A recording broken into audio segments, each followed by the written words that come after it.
आप सभी को मेरा प्यार भरा नमस्कार। दोस्तों, एक शिक्षक समाज को नई दिशा प्रदान करता है, बच्चों के भविष्य को उज्जवल बनाता है एवं देश के निर्माण में अपना महत्वपूर्ण योगदान देता है। अभिभावकों के नाम कुछ बातें हैं जिन्हें मैं आपको सुना रहा हूं।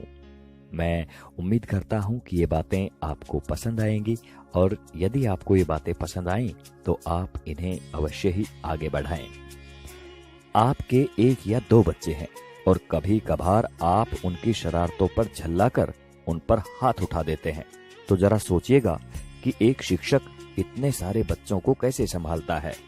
आप खुद टीवी या मोबाइल में व्यस्त हैं, आपका बच्चा आपके पास आता है, आप उस अधखिले फूल को झिड़क देते हैं, जाओ भागो पढ़ाई करो। जरा मन को शांत करके विचारिएगा कि एक शिक्षक किस तरह अलग अलग बुद्धि वाले और अलग अलग अभिरुचि वाले बच्चों को 45 मिनट तक एक सूत्र में बांध के रखता है अपनी कक्षा में। आपका बच्चा दिन भर गेम खेलता है, घर पर पढ़ता नहीं है, इसकी भी शिकायत आप शिक्षक से करते हैं। क्या करें, हमारा मुन्ना तो हमारी बात ही नहीं सुनता, जरा डराइए इसे। अरे भाई, बच्चे को डराना है तो उसे किसी बाघ के सामने ले जाओ। आप गुरूर ब्रह्मा टाइप की बातें रटते हैं, पर कुछ पेरेंट्स भगवान तो छोड़िए, शिक्षक को इंसान तक नहीं मानते।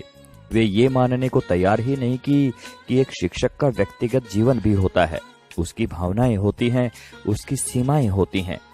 अन्य विभागों के कर्मचारियों की तरह शिक्षक सिर्फ एक वेतनभोगी ही नहीं होता, इसमें सिर्फ सेवा का आदान प्रदान ही नहीं होता, बल्कि छात्र शिक्षक के बीच तमाम मानवीय मूल्यों का भी आदान प्रदान होता है।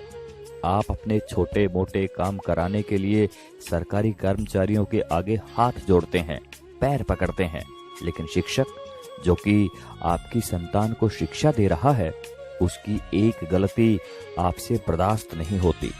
आपका बच्चा, वो बच्चा जिसके लिए आपने मंदिरों और अस्पतालों के जाने कितने चक्कर काटे होंगे, अगर एक ही चीज 3 या 4 बार पूछ ले तो आपके शरीर का तापमान बढ़ जाता है।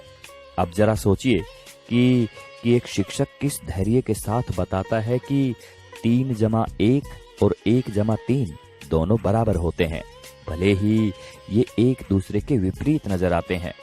अगर वास्तव में बात समझ में आ गई हो तो आपसे हाथ जोड़कर विनती है कि आप हर शिक्षक को भगवान ना सही, कम से कम इंसान समझकर उतना सम्मान अवश्य दें जो कि एक इंसान को मिलना चाहिए। सभी शिक्षक बंधुओं को समर्पित एवं सभी सम्मानित अभिभावकों को चिंतन करने हेतु प्रेषित है ये बात। आप सभी का शुक्रिया। नमस्कार। जय हिंद।